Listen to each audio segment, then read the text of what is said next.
ভাই যারা মিথ্যা এবং হয়রানিমূলক মামলা দিচ্ছে তাদের চেহারা তুলে আনেন। পরিমনির জামিনদার কে এই তরুণ? নাসিরউদ্দিন মাহমুদের করা হত্যা চেষ্টা মামলায় গ্রেপ্তারি পরোয়ানা জারির একদিনের মাথায় আদালতে আত্মসমর্পণ করে জামিন পেয়েছেন চিত্রনায়িকা পরিমনি। সোমবার 27 জানুয়ারি সকালে senior judicial magistrate Mohammad Junaid তাকে জামিন দেন। খুবই পরিষ্কার যে আমি একটা মামলা করলাম, তার 2.5 বছর পরে, ঠিক 2.5 বছর পরেই একটা পাল্টা মামলা করা হলো শুধু দমানোর জন্যই। তার কিছু না, 4টা বছর আগের ঘটনা।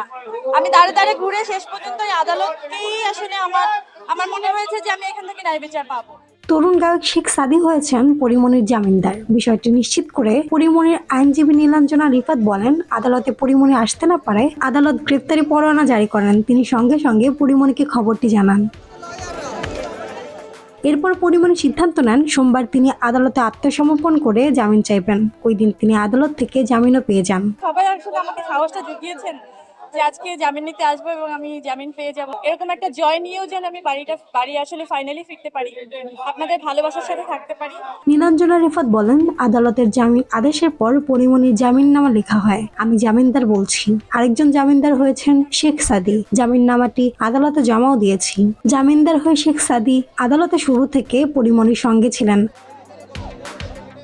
পরিমনির জামিনদার হওয়া প্রসঙ্গে জানতে চাইলে শেখ সাদী বলেন, পরিমনি আমার সহকর্মী। যখন তিনি গণমাধ্যমে পরিমনিকে গ্রেপ্তারি পরোয়ানা জারির খবর শোনালেন তখন বেশ দুশ্চিন্তায় পড়ে যান। তখন পরিমনির সঙ্গে কথা হয়। তিনি আমাকে জানিয়েছিলেন আজ আদালতে আত্মসমর্পণ করবেন। এজন্য আমিও আজ আদালতে আসি। জামিন হওয়ার পর তার আইনজীবী একজন জামিনদার হন, আমিও আরেকজন জামিনদার হলাম।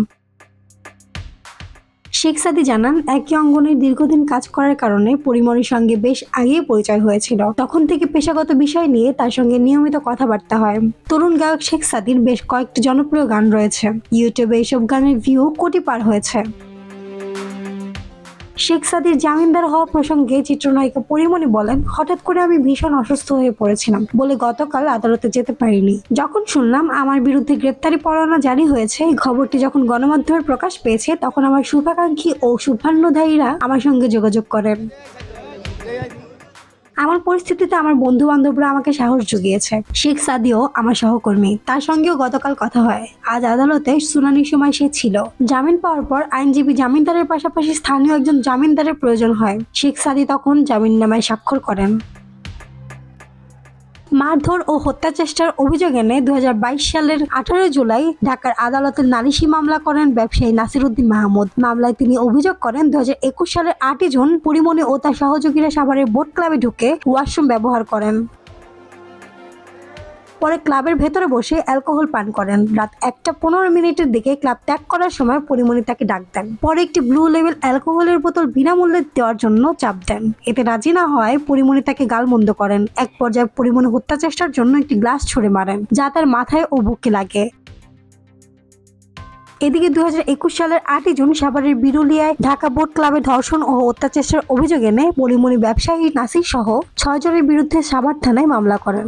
মামলাটি তদন্ত করে 2022 সালের 6 সেপ্টেম্বর নাসির সহ 3 জনের বিরুদ্ধে আদালতে অভিযোগপত্র জমা দেয় পুলিশ। মামলায় ঢাকার নারী ও শিশু নির্যাতন দমন ট্রাইব্যুনাল 3 আসামির বিরুদ্ধে 2022 সালের 18 মে অভিযোগ গঠন করেন। আমি যতটুকু দিয়েছি অতটুকুই আমার বক্তব্য, তারপর যদি ক্লিয়ার করতে হয় আমি নিজে থেকে করব। Thank you. ধন্যবাদ। পরিমনির আইনজীবী নীলাঞ্জনা রিফাত বলেন, মামলাটি সাক্ষ্য গ্রহণ পর্যায়ে রয়েছে। অন্যদিকে মাদকদ্রব্য নিয়ন্ত্রণ আইনের মামলায় পরিমনি সহ 3 জনের বিরুদ্ধে বিচার চলছে ঢাকার বিশেষ জজ আদালত 10-এ। মামলাটিও সাক্ষ্য গ্রহণ পর্যায়ে রয়েছে। মাহমুদ আঞ্জুম বৃষ্টি, ডেস্ক রিপোর্ট, কথা কম।